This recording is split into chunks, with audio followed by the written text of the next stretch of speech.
నమస్తే, నేను సిరి. ఈరోజు చూసుకున్నట్టయితే చావా సినిమా అయితే రిలీజ్ అయింది. దీంతో ఇంతకీ అసలు శంభాజీ అంటే ఎవరు, అసలు ఈ చావా సినిమా స్టోరీ ఏంటి అనేది అందరిలో ఒక క్వశ్చన్ మార్క్ అయితే మిగిలింది. కానీ ఈ సినిమాకి ఇక్కడ తెలుగు ప్రజల్లో కంటే మహారాష్ట్రియన్స్, మరాఠీ వాళ్ళకైతే ఖచ్చితంగా అసలు శంభాజీ అంటే ఎవరనేది అయితే ఖచ్చితంగా తెలుస్తుంది. సో అసలు ఇంతకీ ఈ శంభాజీ అంటే ఎవరు, ఎక్కడి నుంచి వెళ్ళి ఈయన ప్రస్థానం మొదలైందనే అంశాన్ని మనకు వివరించడానికి మనతో పాటు ఉన్నారు ప్రముఖ సీనియర్ జర్నలిస్ట్ డాక్టర్ దుర్గవడ్లమణి గారు. నమస్కారం మేడం. నమస్తే అండి మేడం. ఇప్పుడు చూసినట్టయితే శంభాజీ చావా సినిమా ఇప్పుడు ఏదైతే నడుస్తుందో దానికి థియేటర్లో రెస్పాన్స్ కూడా చాలా బాగుంది. సో ఈ రెస్పాన్స్ చూసిన తర్వాత చాలామందికి అసలు శంభాజీ అంటే ఎవరు ఏంటి అని చెప్పేసి ఒక చర్చ కూడా మొదలైంది. దీని వెనకాల చూసుకుంటే ఛత్రపతి శివాజీ గారి పెద్ద కుమారుడు అని చెప్పేసి మనకి తెలుస్తుంది. అసలు ఏం జరిగింది, ఎందుకు శంభాజీ గారిని అంత క్రూరంగా చంపాల్సి వచ్చింది అసలు? అంటే మీకు మనకి మొఘలులు వచ్చాకే కదా ఇవన్నీ జరిగాయి. మనకి ఏమైందంటే ఈయన శివాజీ మహారాజ్ పెద్ద కొడుకు. అసలు శివాజీ పేరు చెప్తేనే మరాఠాల్లో ఒక అదని ఏమనాలి, వాళ్ళు అంటే మనకంటే తెలుగు వాళ్ళమైన మనకే ఇంత ఉడికిపోతుంటది మొత్తం అంతా. ఎందుకంటే ఆయన పరిపాలన కావచ్చు, హిందూ రాజ్య స్థాపన కోసం కావచ్చు, అసలు శివాజీ మహారాజ్ అంటేనే మనందరం కూడా మనలో ఒక రక్తం మరిగిపోవటమే కాదు, మనందరం కూడా ఒక ఆనందంతో ఉప్పొంగిపోతాం. ఎందుకంటే శివాజీ అనే పేరే చాలు.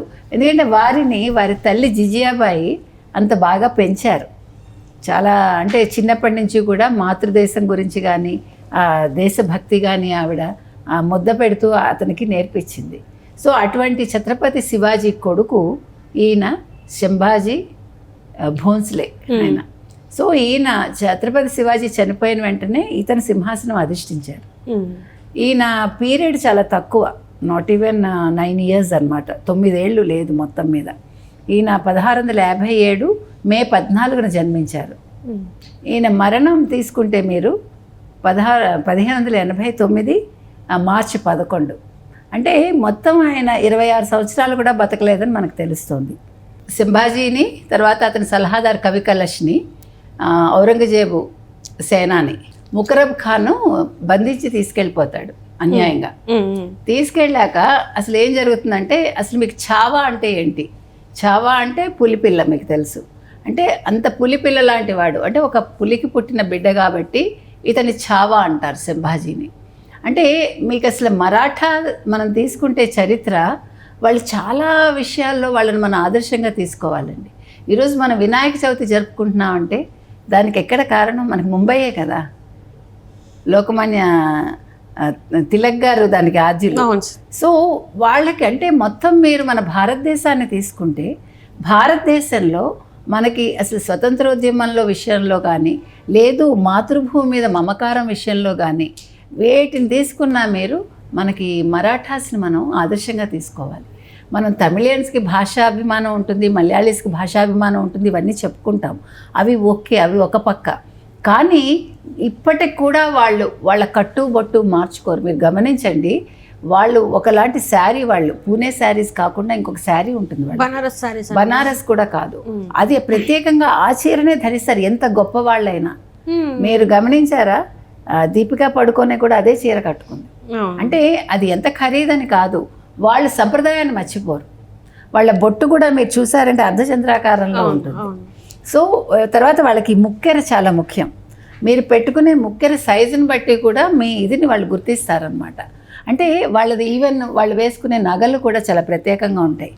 మ్యారేజ్ అయిన వాళ్ళు వేసుకుంటారు ఇట్లాగ మెడకి నల్లపూసలు చాలా ఇట్లా పైకి అనమాట.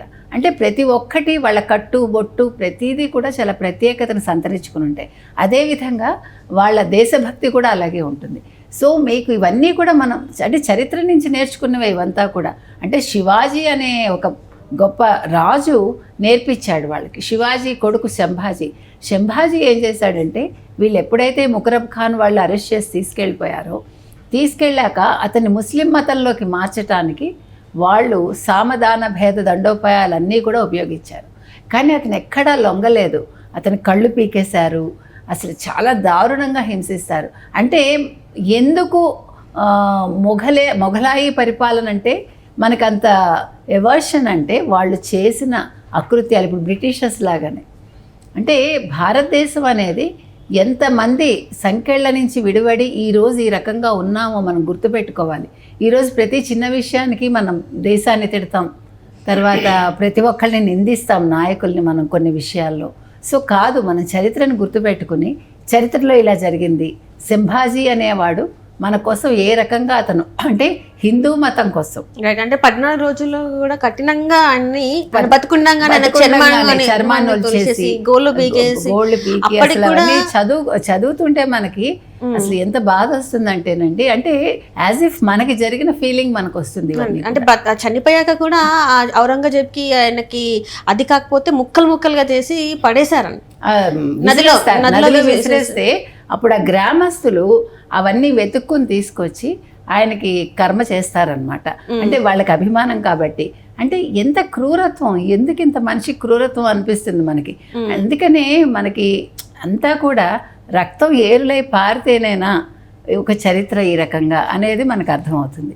కాబట్టి ఇవాళ చావా సినిమా అనేది ఖచ్చితంగా చాలా పెద్ద హిట్ అవుతుందండి. ప్రతి ఒక్కళ్ళని చూడాలి, మనం డబ్బులు ఖర్చు పెట్టి చూడాలి. అంటే ఇప్పుడు అతను డైరెక్టర్ తీసినందుకే కాదు, అది మన చరిత్ర కాబట్టి మనందరం చదివి గుర్తుపెట్టుకుని దాన్ని, అంటే మీరు చరిత్ర చదువుకుని వెళ్తే మీరు ఇంకా ఎక్కువ మమేకం అవుతారు ఆ సినిమాలో, ఆ పాత్రలో మనం లీనం అవుతాం. కాబట్టి ఖచ్చితంగా మనం విక్కీ కౌశల్ నటించాడు అందులో అదే సంభాజీ కింద. తర్వాత రష్మిక మందన్న భార్యగా చేశారు. కాబట్టి ఈ సినిమా తప్పక చూడాలండి. ఇది పెద్ద సక్సెస్ని అందుకుంటుందని మనం భావిద్దాం. అండ్ అట్లనే ఇప్పుడు ఛత్రపతి శివాజీ గారి ఛత్రపతి అని ఎట్లా ఇచ్చారో ప్రజలు ధర్మవీరన్ అని చెప్పేసి బిరుదు ఇచ్చారు. సో సంభాజీ భోన్స్లే ధర్మవీర్ ఆయన. అంటే వీళ్ళందరూ కూడా ఏంటంటే మన దేశం కోసం ఎంత అంటే ధర్మం కోసం ఆయన వీరత్వాన్ని ప్రదర్శించారు కాబట్టి ధర్మవీర్ అనే ఒక బిరుదును ఆయనకి ఇవ్వడం జరిగింది. మత మార్పులు ఆఖరికి చావునైనా, ఎందుకంటే ఇది మనకి ఆల్మోస్ట్ 17వ శతాబ్దానికి 16కు వస్తుంది కాబట్టి 16కు వస్తుంది కాబట్టి మనకి ముస్లిమ్స్ మనకి 7వ శతాబ్దం నుంచి మనకి అంటే అసలు ముస్లిం రిలిజియనే మనం మాట్లాడుతున్నాం. అది అప్పుడు వచ్చింది కాబట్టి మనకి అంటే ఎంత మనం ఎన్ని రకాలుగా దాటుకుని ఈ రోజు కూడా హిందూ మతం ఈ రకంగా పరిఢవిల్లుతుందంటే ఎంతమంది వాళ్ళని త్యాగం చేస్తే మనం ఈరోజు ఈ రకంగా ఉన్నాము అనేది మనం గుర్తుపెట్టుకోవాలి. రైట్, అంటే మనం నేను ఒక దగ్గర విన్నాను మేడం, ఏంటంటే కొంతమంది ముస్లిమ్స్ వచ్చేసి మన దేశాన్ని పాలించిన మన కంట్రీ అనేది ముస్లింగా మారలేదు. అండ్ బ్రిటిషర్స్ వచ్చి 200 సంవత్సరాల పైన పాలించినా కూడా మన దేశం మన హిందువులుగానే ఉంది. కానీ బయట చూసుకున్నట్టయితే చాలా వరకు ఎన్ని కంట్రీస్ మారిపోయాయి. ప్రపంచంలో తీసుకుంటే ఒక హిందూ మతంగా ఇంకా పరిఢవిల్లుతుంది ఓన్లీ భారతదేశమేనండి. మీరు ఎన్ని దేశాలు తీసుకోండి అన్నీ కూడా మత మార్పిడులు జరిగాయి, ముస్లిం రాజ్యాలుగా మారిపోయాయి, ముస్లిం దేశాలుగా మారిపోయాయి. కానీ వాళ్ళ కొన్ని కంట్రీస్లో ఇంకా కరెన్సీ మీద మాత్రం మన హిందూ దేవతల బొమ్మలు ఉంటాయి, కానీ వాళ్ళ మతం మాత్రం ముస్లిం మతం ఉంటుంది. అంటే ఇప్పటి వరకు చూసుకున్నట్టయితే ఎంత వచ్చిన దేశం వరకు వచ్చేసరికి మాత్రం అంటే బయట ఎన్ని ఉన్నా దేశం అనేసరికి మాత్రం అందరు కలిసికట్టుగా యూనిటీగా వచ్చేసి దేశం కోసం పోరాడతాం అనేది ఇప్పటికి కూడా మనం గర్వంగా చెప్పుకోదగ్గ విషయం అని అనుకోవాలి. ఎందుకంటే అది ఈ మట్టిలో ఉండే గొప్పతనం, అది భారతదేశంలో ఏ ప్రాంతమైనా ఆ మట్టి గొప్పతనం అది. కాబట్టి ఇది మాత్రం ప్రతి ఒక్కళ్ళు గుర్తుపెట్టుకుని మనం హిందువులైనందుకు గర్వించాలి. మనం అంటే నిందించుకోవటం కాదు, మనం మన మతాన్నో లేకపోతే మన విశ్వాసాలనో మనం నిందించుకుంటూ బతికే కంట మనం దాన్ని గౌరవిస్తూ మనకి నచ్చిన రీతిలో మనం బతకాలి. At the same time Chhaava లాంటి సినిమా తప్పక చూడాలండి. చూసి ఎగ్జాక్ట్లీ చరిత్ర అనేది మనకు అక్కర్లేదని కొంతమంది గతంలో అన్నారు, కానీ ఏ చరిత్ర చూసినా ఏమున్నది గర్వకారణం శ్రీశ్రీ లాంటి వాళ్ళు రాశారు. కానీ చరిత్ర పునాదుల మీదే మన భవిష్యత్తు ఉందని మనం గుర్తుపెట్టుకోవాలి. రూట్స్ అనేవి ఎప్పుడు మర్చిపోకూడదు. Right thank you so much. Thank you.